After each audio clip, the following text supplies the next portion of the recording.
Bikin barongko pisang yang lebih sehat ala aku. Halo semuanya, tonton video ini sampai habis ya. Karena kali ini saya akan membuat barongko versi aku. Yang tentunya ini berbeda dari resep-resep yang lainnya. Pertama, saya mau ambil daun pisangnya dulu. Kebetulan di depan rumah ada pohon pisang. Walaupun kecil seperti ini, tapi ya lumayan lah ya. Selama ini dialah yang memberikan kebutuhan, memenuhi semua kebutuhan daun pisangku. Entah itu butuh buras atau butuh doko-doko unti. Dan kali ini bikin barongko tentunya juga pakai daun pisang. Sebelumnya daun pisang ini saya jemur terlebih dahulu sampai layu seperti sosisnya. Walitnya Dewi yang lagi viral tuh. Nah, selanjutnya saya lagi menggunting. Ini adalah kardus bekas susu formula anak saya. Saya gunting untuk membuat cetakannya terlebih dahulu. Ya susah-susah gampang juga ya, karena kalau bikin barongko ini harus ada cetakannya. Kalau nggak pakai cetakan biasanya melewat ke sana kemari dan untuk ukurannya nggak bisa pas. Selain itu biasanya juga bocor-bocor, nggak bisa benar-benar kokoh. Oleh sebab itu penting sekali menggunakan cetakan terlebih dahulu seperti ini. Nah, untuk kardusnya kita bentuk segitiga seperti ini ya. Kemudian tinggal kita strapless aja agar tidak lepas-lepas pada saat kita gunakan nanti. Nah, kira-kira kurang lebih seperti ini ya teman-teman buat cetakannya. Ini nanti yang digunakan untuk di dalam daunnya. Berikutnya saya akan menyediakan daun-daun yang sudah layu tadi. Lalu saya buat cetakannya. Oh ya, ini opsional ya sebenarnya untuk ukuran cetakannya. Kalau mau dijual dan diperhitungkan untuk budgetnya berapa biar dapat untung, ya pastikan perkirakan untuk ukuran cetakannya. Karena ukuran cetakan ini akan mempengaruhi besaran untuk nanti barongkonya setelah jadi. Untuk lebar daunnya usahakan menutupi cetakan kardus yang tadi. Kemudian bagian sisi kiri kita lipat seperti di video ini. Perhatikan baik-baik ya, walaupun kurang rapi tapi ya kurang lebih seperti ini cara untuk membuat cetakan barongkonya, agar nanti barongko ini ketika dimasukkan ke dalam daun dia nggak melebar ke sana kemari.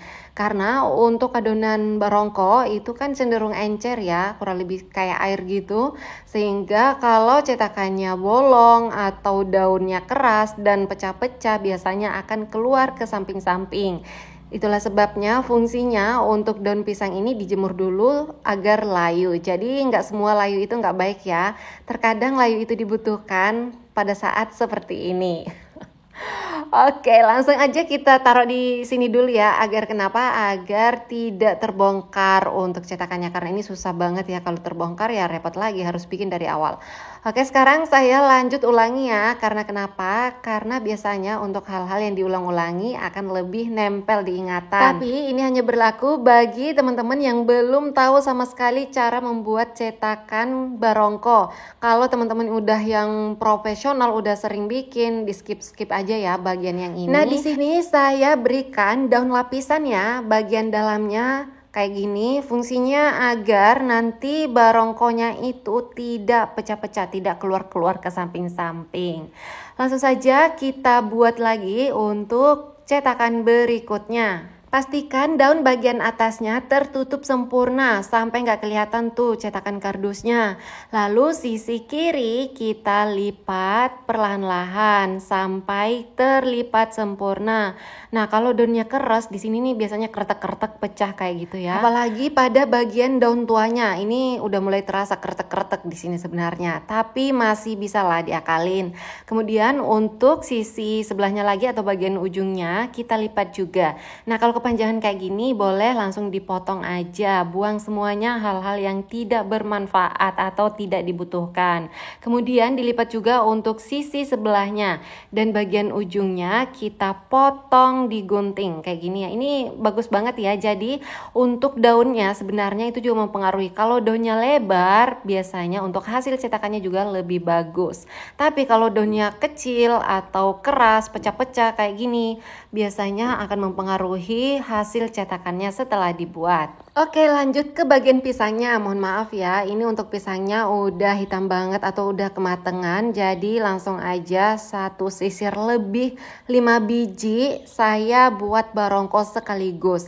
Nah, biasanya kan saya diajari ya sama mama, katanya kalau untuk dijual ambil bagian luarnya kayak gini, luar-luarnya aja. Bagian dalamnya nggak usah diambil karena itu nanti bisa jadi kayak agak hitam-hitam gitu ya, atau agak lumer-lumer gitu nanti jadinya. Akan tetapi kali ini saya nggak mau buang-buang, semuanya akan saya gunakan.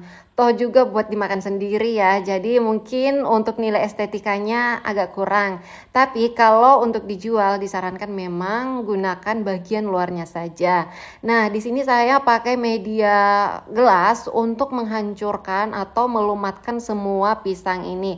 Kalau teman-teman mau pakai blender, mixer silakan. Selanjutnya saya tambahkan santan instan sebanyak 200 ml. Sebenarnya kalau mau pakai santan kelapa utuh, gunakan 1 biji utuh ya biar melunra. Kemudian untuk garamnya ini opsional, saya kasih setengah sendok makan.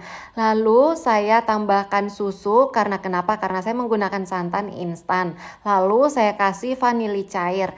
Nah, bedanya seperti yang saya maksud tadi, bedanya resep ini dengan resep-resep yang lainnya. Kali ini saya tidak menggunakan gula pasir. Saya hanya menggunakan 4 bahan tadi dan saya memakai telur sebanyak 7 butir telur utuh. Ngomong-ngomong, ini telurnya cantik-cantik semua ya. Untuk kuning telurnya utuh-utuh. Ini cocok banget dibuat kue-kuean.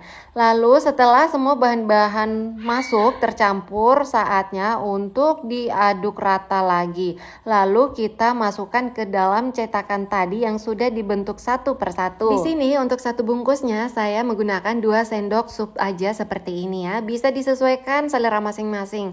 Kalau mau lebih besar silahkan ditambahkan lebih banyak, dan kalau untuk dijual pastikan menggunakan sendok takar seperti saya ini ya, agar kenapa? Agar hasilnya nanti bisa sama-sama besarnya dan bisa lebih mudah untuk menghitung budgetnya, harga jualnya berapa. Kemudian untuk sisa daun tadi saya jadikan untuk mengikat barongko ini. Sebenarnya cara mengikat barongko ini ada berbagai macam ya, ada yang pakai strapless, ada juga yang pakai tali dan sebagainya. Tapi kali ini saya pakai yang sederhana aja seperti ini.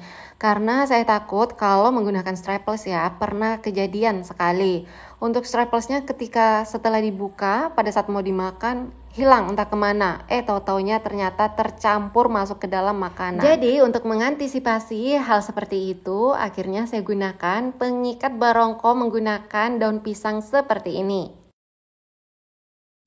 Setelah semua adonan barongko selesai diisi ke dalam cetakannya, saatnya dikukus. Ini udah matang beberapa.